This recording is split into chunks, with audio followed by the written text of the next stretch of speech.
दोस्तों नमस्कार, मेरा नाम संजय मग्गू है और मौजूद हैं देश रोजाना के डिजिटल मीडिया प्लेटफॉर्म पर। आपसे बात करने चला हूं देश की राजनीति को लेकर। आज प्रधानमंत्री बंगाल में हैं, कल भी बंगाल में थे, इससे पहले झारखंड में थे, उससे पहले उत्तर प्रदेश में थे। प्रधानमंत्री जहां जहां भी कहीं जा रहे हैं तो जब वो मंच पर मौजूद होते हैं तो मंच पर चढ़ने के बाद वो अपने जो उनके समर्थक, प्रशंसक, कार्यकर्ता या जो उत्साही भीड़ होती है वहाँ की, उनसे सामने एक नारा लगाते हैं अब की बार, तो आगे से भीड़ आवाज़ देती है 400 पार। आप खुद देखिए।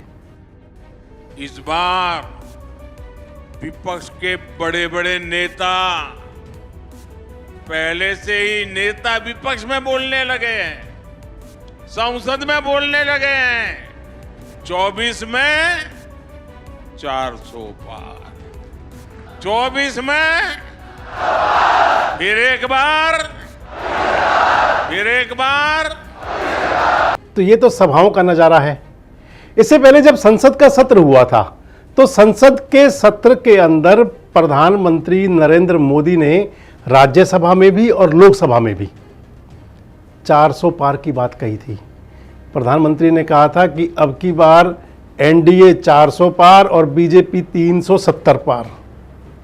प्रधानमंत्री जी ने कहा था कि 370 सीटें से ज़्यादा तो बीजेपी को लोग दे ही रहे हैं। क्यों दे रहे हैं? कि ये मोदी की गारंटी है। और उसके बाद उन्होंने कहा कि अगर 370 बीजेपी को मिलेंगी तो भैया 30 सीट तो शायद सहयोगी दलों को भी मिल ही जाएं, तो 400 पार हो जाएंगी। और एक नैरेटिव सेट कर दिया जैसे कि भारतीय जनता पार्टी की तरफ से प्रधानमंत्री कहते हैं जहां भी जाते हैं, लोकसभा में हो, राज्यसभा में हो, जनसभा में हो, अपने घर में किसी सभा कर रहे हो, मीडिया से तो खैर बात करते नहीं, या जो भाजपा के कार्यकर्ताओं की आज उनकी कमेटी की बैठक होती होंगी, शायद वहां भी बोलते होंगे कि अब की बार 400 पार। और इसके साथ साथ प्रधानमंत्री कह रहे हैं, प्रधानमंत्री के साथ साथ जो दूसरा वर्ग कह रहा है अब की बार 400 पार, वो है दरबारी मीडिया। अब तमाम दरबारी मीडिया जो चैनल हैं उनके अंदर आप कहीं बैठ जाएं तो शायद इतनी जोर से भारतीय जनता पार्टी के नेता, कार्यकर्ता ना कहते हों, शायद इतनी जोर से प्रधानमंत्री भी ना कहते हों जितनी जोर से दरबारी मीडिया के एंकर कहते हैं कि अब की बार 400 पार, अब की बार 400 पार, अब की बार 400 पार। लेकिन नैरेटिव सेट किए जाते हैं राजनीति के अंदर, कोई बड़ी बात नहीं है। और आपको बताऊं कि भारतीय जनता पार्टी के कोई पहली बार नहीं है। भाजपा जब भी चुनाव में उतरती है तो कोई ऐसा नारा दे देती है। हरियाणा के जो लोग हैं और खासकर जो राजनीति में इंटरेस्ट रखते हैं, वो पूरे चाहे देश के लोग हों, उनको ध्यान होगा 2019 का चुनाव, जब हरियाणा के अंदर रैली करने आए थे देश के गृह मंत्री और भाजपा के चाणक्य अमित भाई शाह, तो अमित भाई शाह ने हरियाणा में नारा दे दिया था कि अब की बार 75 पार। तो ये नैरेटिव जब दिया करते हैं, मुझे लगता है कि शायद सोचते भी नहीं होंगे कि कौन सा नारा दे रहे हैं। जब वेस्ट बंगाल के अंदर अमित भाई शाह रैलियां करते थे, रोड शो करते थे, और रोड शो में जहां भी कहीं होते थे, मीडिया के कैमरों के सामने जो चमचमाती फ्लैश लाइट्स चलती थी, उसके पीछे अमित शाह जी कहा करते थे पश्चिम बंगाल में अब की बार 200 पार। तो पश्चिम बंगाल की 200 पार का हश्र तो यह हुआ कि वहां पर 70 सीटों पर आए, और हरियाणा की 75 पार का हश्र हुआ कि 40 सीटों पर टिक गए मनोहर लाल जी। और उसके बाद कई राज्य आप देख सकते हैं जहां जहां नारा दे दिया कि इतने पार, तो वो पार तो होते नहीं, मजदार रह जाते हैं।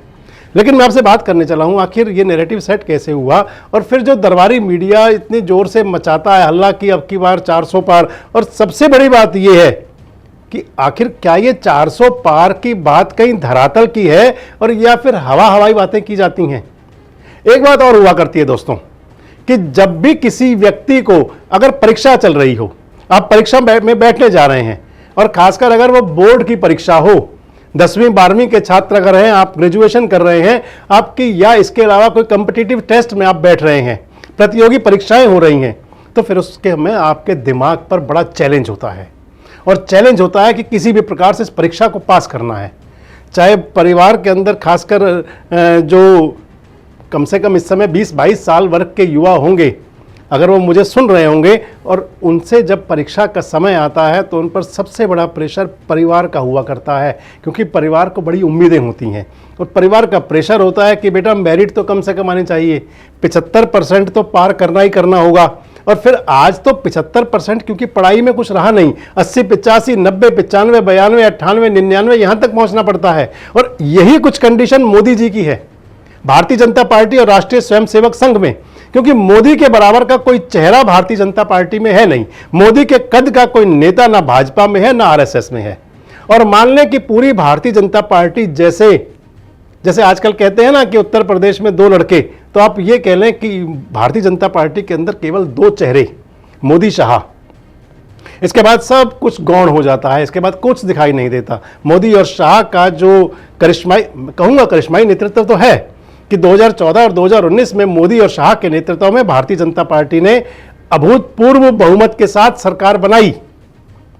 लेकिन 400 पार का जो नारा है, जो 1984 में राजीव गांधी के नेतृत्व में कांग्रेस ने दिया था, स्वर्गीय इंदिरा गांधी जी की मृत्यु के बाद में, उनकी हत्या के बाद में जो लहर चली थी, वो शोक की लहर थी, वो बदले की लहर थी, वो एक तरह से मान लें तो उस समय 1984 के अंदर पूरा देश कांग्रेसमय, राजीवमय, इंदिरामय हो गया था और उस समय 400 पार कांग्रेस की हो गई थी। उसके बाद किसी की बात ये चली नहीं। लेकिन अब प्रधानमंत्री कह रहे हैं कि 400 पार।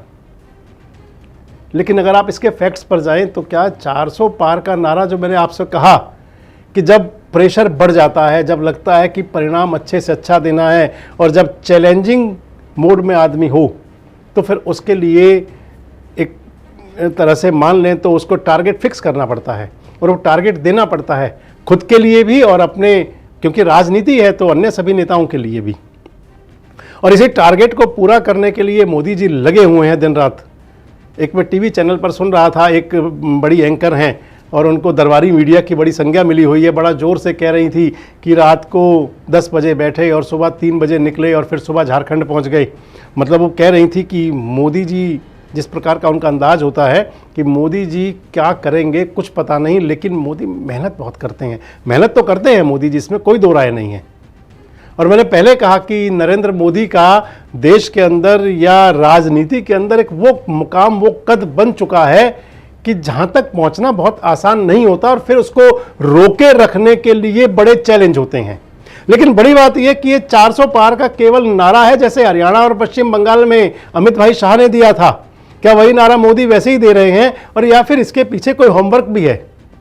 और अगर होमवर्क की बात की जाएगी तो सबसे बड़ी बात तो ये आएगी कि पिछले लोकसभा चुनाव में 2019 में, जब 2019 का लोकसभा चुनाव हुआ था, याद होगा देशवासियों को कि पुलवामा की लहर थी, देश देशभक्ति के रंग में डूबा हुआ था, पुलवामा के शहीदों को लेकर के हर आंख नम थी।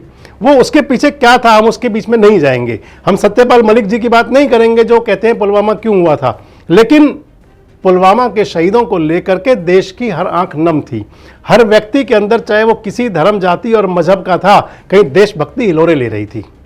उसके बाद में सर्जिकल स्ट्राइक हुआ था और सर्जिकल स्ट्राइक के बाद में प्रधानमंत्री के जो पोस्टर लगे होते थे एक सैनिक की वेशभूषा में, तो लोगों को लगता था कि जैसे प्रधानमंत्री खुद गए थे सर्जिकल स्ट्राइक करने के लिए और लोगों को ये उनमें अंदाज दिखता था कि हमारा प्रधानमंत्री कुछ भी कर सकता है। उस लहर के अंदर चुनाव हुआ था।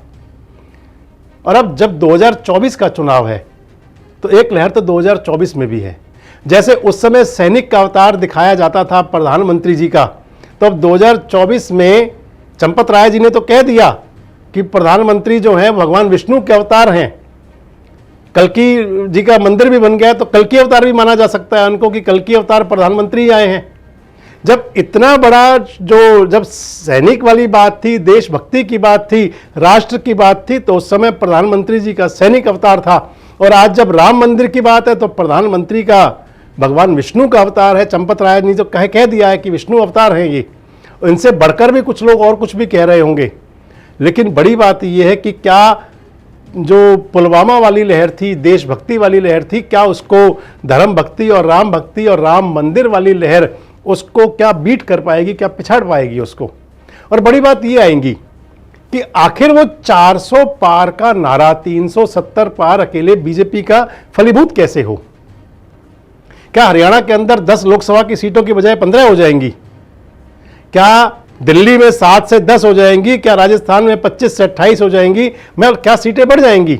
अगर हम चले आपसे बात करें तो हरियाणा के अंदर 2019 के चुनाव में भारतीय जनता पार्टी ने 10 की 10 सीटें जीती थी। और अगर अब जब 2024 की बात करें तो अब तमाम राजनीति में इंटरेस्ट रखने वाले लोग, जो न्यूट्रल लोग हैं, उनसे बात कर लें तो हर व्यक्ति ये कहेगा कि अब की बार भाजपा पिछला वाला जो अपना उसका जो रिजल्ट था, यानी कि 10/10, वो दोहरा नहीं पाएगी, संभव ही नहीं है।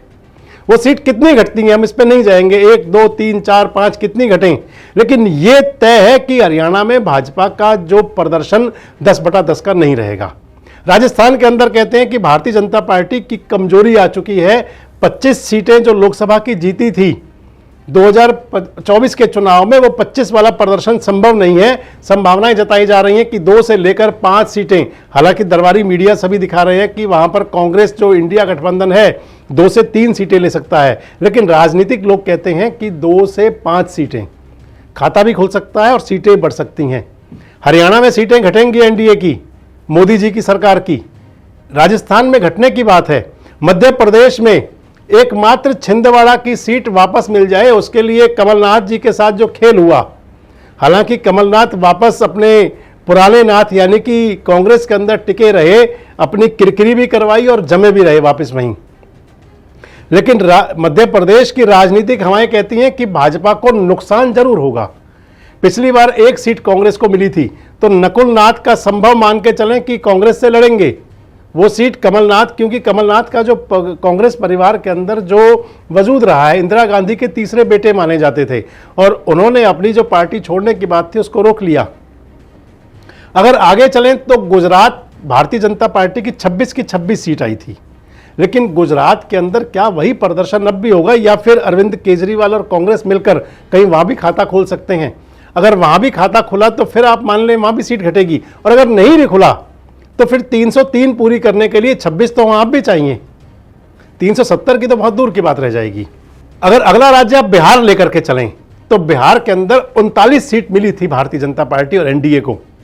आज भले ही नीतीश बाबू पलटी मार के वापस आ गए हों, लेकिन जो राजनीतिक हवाएं कह रही हैं कि कुछ तो नीतीश कुमार जी का भी शायद मन नहीं लग रहा, कुछ चर्चाएं ये कह रही हैं कि नीतीश एक पलटी और मार सकते हैं।